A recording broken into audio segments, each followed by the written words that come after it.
Assalamu alaikum. وعليكم السلام. Thank you for taking the time to listen to me. نحمد ونصلي على رسوله الكريم وعلى آله وصحبه أجمعين.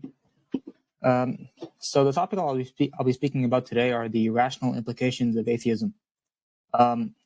Within the Muslim community, atheism is rarely directly tackled, and however, it is probably the fastest growing threat to our faith.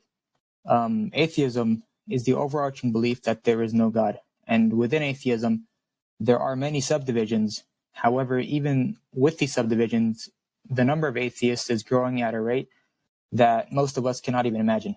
Within England, or the UK in general, 25.1% of the population claims to have no religion and are explicitly atheist. And this view is particularly popular within the university and college campuses. And within Europe, 46%, which is nearly half of the population, claims to have no religion. And within China, half of the population, which is 50%, is explicitly atheist. Within the Muslim community, we are not immune to this plague.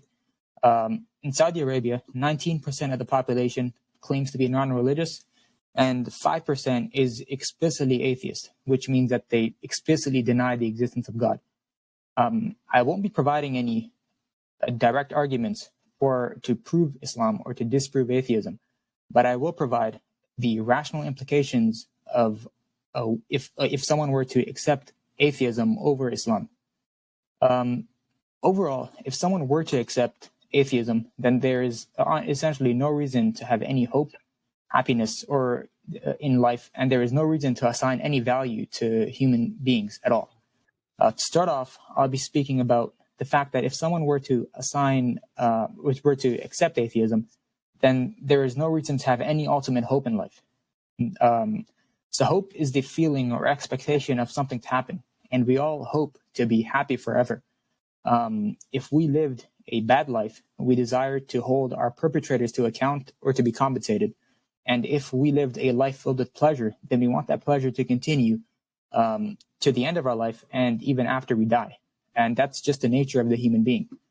Under atheism, any pleasure or misery we experience is simply meaningless, and everything will simply vanish after death. The immense sacrifices of the people that lived virtuous lives and the distresses experienced by people from war, disease, poverty, they simply occur for no greater good or for any higher purpose in the perspective of atheism. And since all of these things, anything that happens in life is, according to atheism, is caused by blind, non-conscious, and purposeless processes. What I mean by these blind, non-conscious, and purposeless processes is that everything in life, according to the atheistic worldview, it simply happens based on random things. They're just random causes, random processes. If someone were to be swallowed by an earthquake, that's just a random event which happened in the world. Even if there was a war in this life, then that is simply based on the random reactions which caused emotions in the people's minds, which caused them to fight. On the contrary, Islam directly tackles this problem of hopelessness within humans. In Surah Al-Yusuf, ayah number 87, Allah says, يَا بَنِي اذْهَبُوا فَتَحَسَّسُوا مِنْ يُوسُفَ وَأَخِيهِ وَلَا تَيَسُّوا مِنْ رُوحِ اللَّهِ إِنَّا لَا يَيْأَسُ مِنْ رُوحِ اللَّهِ إِلَّا قَوْمُ الْكَافِرُونَ. And part of that means, certainly, no one despairs of God's mercy except those who disbelieve. So, in Islam, the problem of hopelessness is directly tackled, while in atheism, there's rationally no reason to be hopeful at all. Consider the Nazi Germany in the 1940s. An innocent Jewish lady who saw her husband, children, and her entire family become murdered in front of her has no hope for any justice, as she waits for her own turn to be killed, like all the other Jews. Although the Nazis were eventually defeated and some of their members were punished in the Nuremberg trials, this occurred after the woman's death, and she never really received any vengeance or revenge for her miseries. She wasn't compensated for any injustice. So under atheism, after she dies, she is now nothing. She is just another rearrangement of matter. And compensation, you cannot compensate to someone who is already dead. So for her, she experienced injustice in her life, and that's it. She will not be compensated whatsoever. In the Islamic perspective, everyone has hope for divine or ultimate justice, and we will be compensated for any injustice made against us. And we will be rewarded for the sacrifices or the good that we did.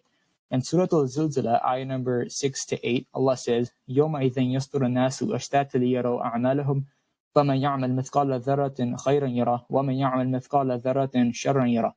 On that day, mankind will come in separate groups to be shown their deeds, and whoever has done an atom's weight of good will see it, and whoever has done an atom's weight of evil shall see it. So in Islam, we are explicitly told that anything we experience in this life, we will be compensated for it. And there is no question of the fact that we will die and our experience will become worthless. Our experiences will be worthless. Under atheism, well, to everyone, life is a wonderful gift which no one wants to lose.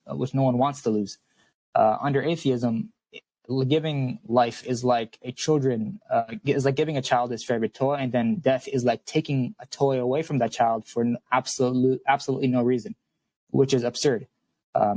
So there's no hope for the continuation of joy or pleasure in atheism. It will simply disappear once we die.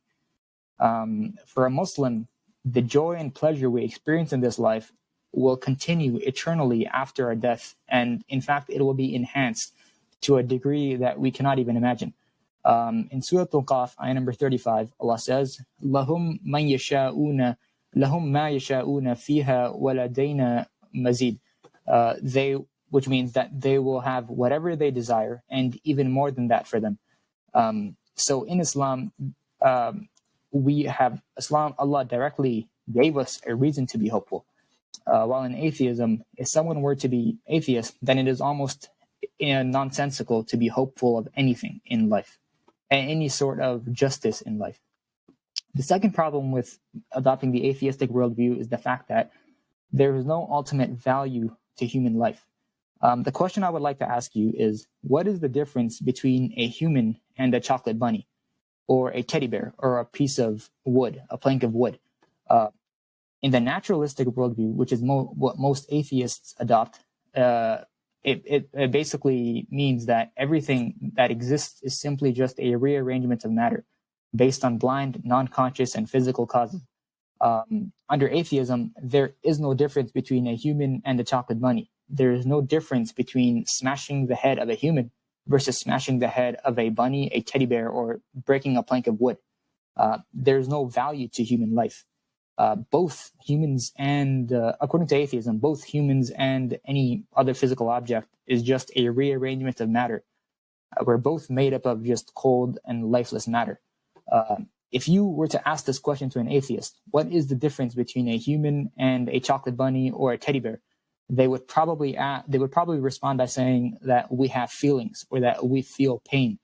If you smash a person's head, they will feel pain, or that we are alive, or that we are human.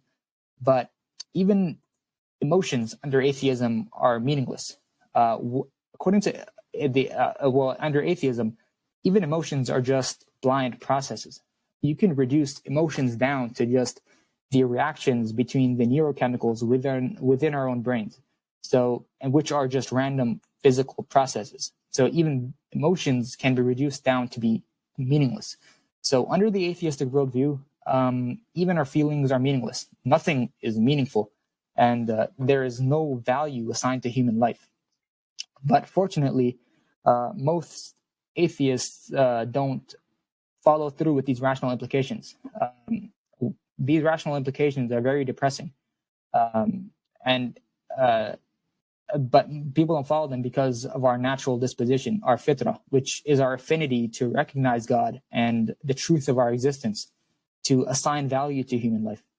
Under Islam, the reason we assign value to human life is because Allah assigned value to human life. Allah ingrained within us our innate disposition, which is to acknowledge our fundamental worth and acknowledge moral and ethical truths. Allah created us with a profound purpose and made us superior to all other creation. In Surah Al-Isra, ayah number 70, Allah says that we have honored the children of Adam and we carried them above on the land and the sea. And we have provided them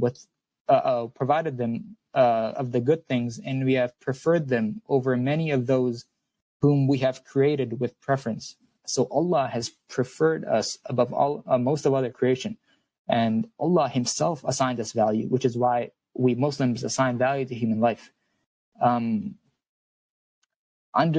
So Allah created us. An atheist might ask, why does it matter if Allah assigns value to human life?